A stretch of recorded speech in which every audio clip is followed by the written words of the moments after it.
The first time Jamie saw Alex, it was at a dimly lit cafe on the edge of the city, the kind of place where people went to disappear for a little while. Jamie had always loved spots like that, quiet, unassuming, where the hum of the espresso machine and the occasional clink of a spoon against ceramic were the only sounds that mattered. That evening, Jamie had dressed carefully, the way they always did when they needed to feel like themselves. A soft, flowing blouse tucked into high-waisted jeans, just a hint of makeup to accentuate their features. It wasn't about passing, it was about existing in a way that felt right, even if the world outside didn't always understand. Alex was sitting alone by the window, fingers wrapped around a steaming mug, lost in thought. There was something striking about them. The delicate curve of their jawline, the way their dark hair fell just past their shoulders, the confidence in their posture even as they seemed lost in some private reverie. Jamie noticed the subtle details, the painted nails, the soft drape of their cardigan, the way their knee bounced slightly under the table, a nervous energy barely contained. It wasn't just attraction Jamie felt, but recognition. They didn't speak that night. Jamie wasn't even sure Alex had noticed them. But something about that moment lingered, like the scent of rain before a storm. A week later, they ran into each other at a small LGBTQ+ bookstore downtown. Jamie had been flipping through a collection of poetry when they felt a presence beside them. They turned, and there was Alex, holding a well-worn copy of a memoir by a transgender author. Their eyes met, and for the first time, there was a flicker of acknowledgement, a silent understanding. Alex smiled, just a small, tentative thing, and Jamie felt something shift inside them. They started meeting at the cafe after that. At first, it was just casual, exchanging book recommendations, talking about music, the city, the little things that made life bearable. But with each conversation, the walls between them softened. Alex spoke about their transition in fragments, like they were still figuring out how to put it into words. They had started hormones a year ago, had come out to their family in hesitant stages, had spent years before that dressing in secret, stealing moments of authenticity in the privacy of their bedroom. Jamie understood that dance all too well, the fear and euphoria tangled together, the way the mirror could be both a friend and an enemy. Jamie had their own story, one that mirrored Alex's in some ways and diverged in others. They had never felt like a man, not really, but they hadn't settled on a label either. Some days, they wore dresses and lipstick. Other days, they bound their chest and wore their hair short. Gender was a spectrum, and Jamie moved through it like water, fluid and uncontained. Alex listened with a quiet intensity, like they were memorizing every word. One evening, as the sun dipped below the skyline and painted the cafe in golden light, Alex reached across the table and brushed their fingers against Jamie's hand. It was a small gesture, almost accidental, but it sent a current through Jamie's skin. They looked up, and Alex's eyes were searching, uncertain. Jamie turned their hand over, lacing their fingers together, and in that moment, something unspoken settled between them. The first time they kissed, it was in Alex's apartment, surrounded by the soft glow of fairy lights and the distant hum of the city below. Alex had been nervous, fingers trembling as they touched Jamie's cheek, as if afraid they might shatter the moment. But when their lips met, it was like coming home. Jamie could feel Alex's heartbeat against their own, rapid and alive, and in that quiet space, there was no need for words. Love wasn't a straight line for them. It was a winding path, full of doubts and discoveries. There were nights when Alex's dysphoria wrapped around them like a shadow, when they couldn't bear to be touched, when the world felt too heavy. Jamie learned to hold space for those moments, to love Alex through the silence. And in return, Alex cherished Jamie in all their forms, masculine, feminine, everything in between. They built a life together in the in-between spaces, the cafes, the bookstores, the quiet corners of the city where they could just be. And in each other's arms, they found something rare and beautiful, a love that didn't demand explanations, that didn't fit neatly into boxes, but was all the more real for it. The world outside didn't always understand, but in the end, it didn't have to. As the seasons changed, so did Jamie and Alex. Their love wasn't static. It grew, shifted, deepened in ways neither of them had expected. There were mornings when Alex would wake up before dawn, restless, slipping out of bed to stand in front of the mirror, tracing the contours of their body with hesitant fingers. On those days, Jamie would find them there, wrapped in the pale blue light of early morning, and wordlessly press a cup of tea into their hands. They didn't always need to speak to understand each other. Sometimes, just being present was enough. One evening, Alex surprised Jamie with a small velvet box. Inside wasn't a ring, but a delicate silver necklace with a pendant, a tiny, intricately carved butterfly.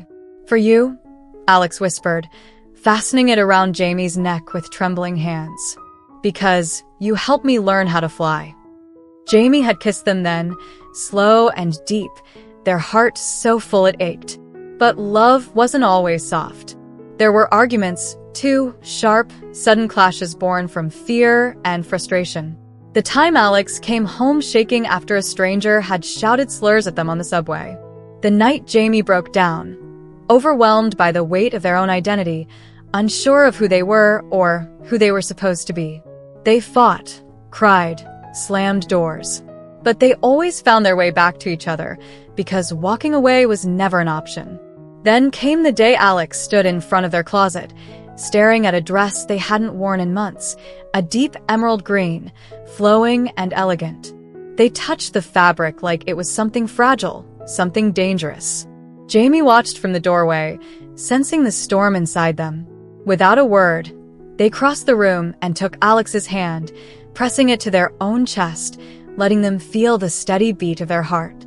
"You're beautiful," Jamie murmured. "In every way." Alex had closed their eyes, exhaled, and slipped the dress on. That night, they went out together.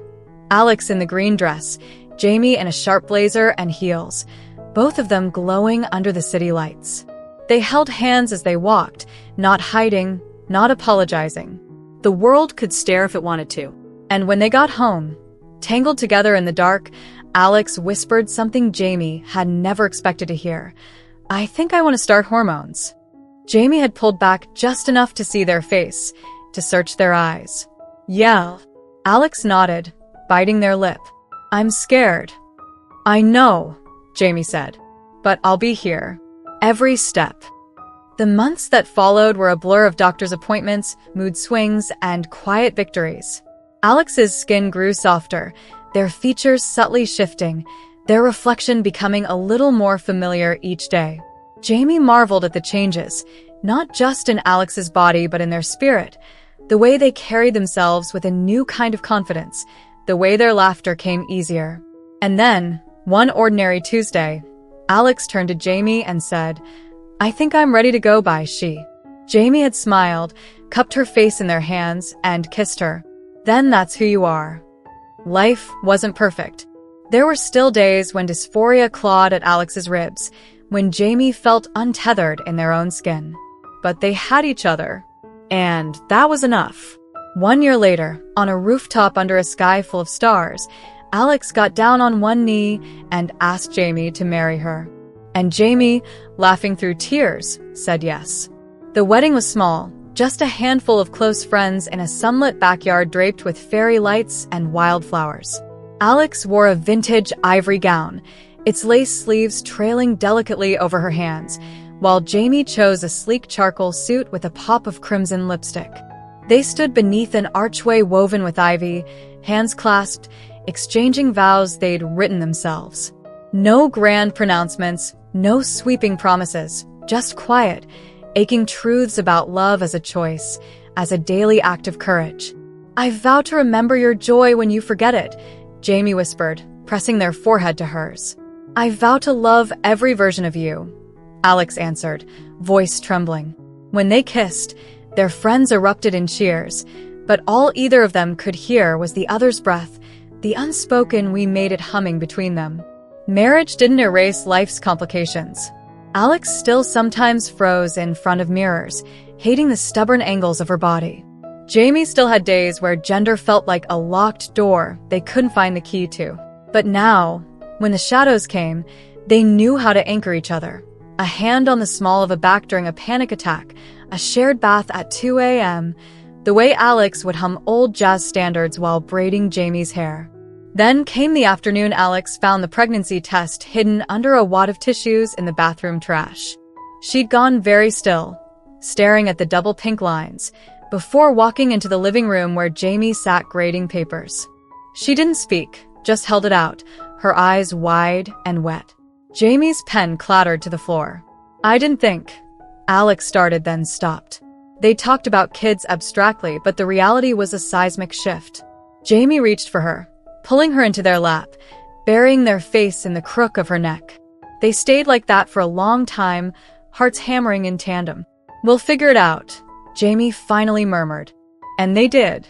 Through morning sickness and dysphoria flare-ups, through the bewildering maze of obstetricians who'd never treated a transgender pregnancy before, through the nights Alex sobbed because her changing body felt like betrayal and rebirth all at once. Jamie was there, rubbing her shoulders, reading parenting books aloud, learning to give hormone injections when her dysphoria made self-administration unbearable. The first time the baby kicked, Alex had Jamie press their palm to the swell of her stomach. "Feel that," she whispered. Jamie's answering smile was brighter than the sunrise. Elliot was born on a stormy April night, all squalling limbs and a shock of dark hair. When the nurse placed him in Alex's arms, she broke open like a dam, weeping into Jamie's shoulder. "He's perfect," she choked out. Jamie kissed her temple, their own tears dripping onto Elliot's tiny fist. Parenthood was chaos, sleepless nights, spit up on silk blouses, the terrifying realization that this tiny human relied on them entirely. But there were other moments, too. Alex swaying with Elliot to Billie Holiday at 3 a.m., Jamie teaching him to finger paint in overalls and glittery nail polish, the way his face lit up when he called them Mama and Baba in his babble. One autumn evening, when Elliot was 2, they took him to the cafe where they'd first seen each other. He dozed in his stroller, sticky with apple juice, while Alex and Jamie shared a slice of pumpkin bread. The same window seat, the same golden light. Alex reached across the table, threading her fingers through Jamie's. "Remember when we were afraid to hope for this?" she murmured. Jamie squeezed her hand, their wedding bands glinting. "Look at us now."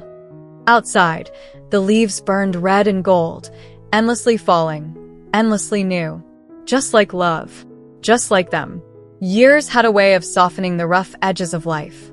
The sharp anxieties of early transition, the breathless terror of first-time parenthood, these gradually mellowed into something warmer, like stones worn smooth by the sea.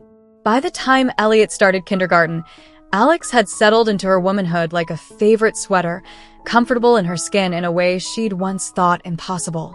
Jamie, too, had found their rhythm, floating effortlessly between masculinity and femininity, depending on the day, their confidence radiating in every stride. Their home became a sanctuary, walls adorned with framed photos of their journey. Alex's first pride parade, Jamie beaming in a wedding dress just for fun, Elliot's tiny hand wrapped around Alex's finger in the delivery room. The bedroom closet was a shared rainbow of fabrics, silk blouses nestled against tailored suits, a pair of worn Converse beside strappy heels. Some mornings, they'd stand there together, deliberating over outfits like artists choosing brushes. One Sunday, while Jamie was flipping pancakes and Elliot chattered about his latest playground adventures, Alex paused in the kitchen doorway. She watched them, the easy way Jamie moved in the kitchen, the flour dusting their forearm, the way Elliot's eyes lit up when they pretended to drop a pancake, and felt something deep and quiet settle in her chest. This was happiness. Not the dramatic, sweeping kind from movies, but the steady, everyday sort that filled up the cracks of ordinary life. Later that year, Alex started volunteering at a local LGBTQ+ youth center. She'd sit cross-legged on beanbag chairs with nervous teenagers, showing them old photos of herself pre-transition, laughing about her first disastrous attempts at contouring. "It gets better," she'd tell them, and for the first time, she truly believed it. Jamie, meanwhile, began writing a memoir, part love letter to Alex, part manifesto on fluid identity. They'd read drafts aloud in bed, Alex curled against them, interrupting with kisses or corrections. "You make us sound so brave," Alex murmured once. Jamie had simply raised an eyebrow. We are. Then came the spring afternoon when Elliot, now 7, asked, "Why don't I have a mom and dad like Mason?" over a plate of animal crackers. Alex had frozen, but Jamie simply wiped crumbs from his chin and said, "You've got a mama and a baba instead." Some families are different shapes. That's what makes them special. Elliot had pondered this for approximately 3 seconds before asking if he could have more crackers. That night, as they lay tangled in sheets, Alex traced circles on Jamie's collarbone. "We're doing okay, aren't we?" she whispered. Jamie kissed her forehead, their necklace, the butterfly Alex had given her a lifetime ago, catching the moonlight. Better than okay. The years stretched onward, each one layering new joys over old scars. There were family trips to the beach where Elliot built sandcastles while Alex and Jamie held hands in the surf, PDA meetings where they'd exchange knowing smiles over juice boxes, quiet anniversaries celebrated with the same cafe desserts they'd shared decades before.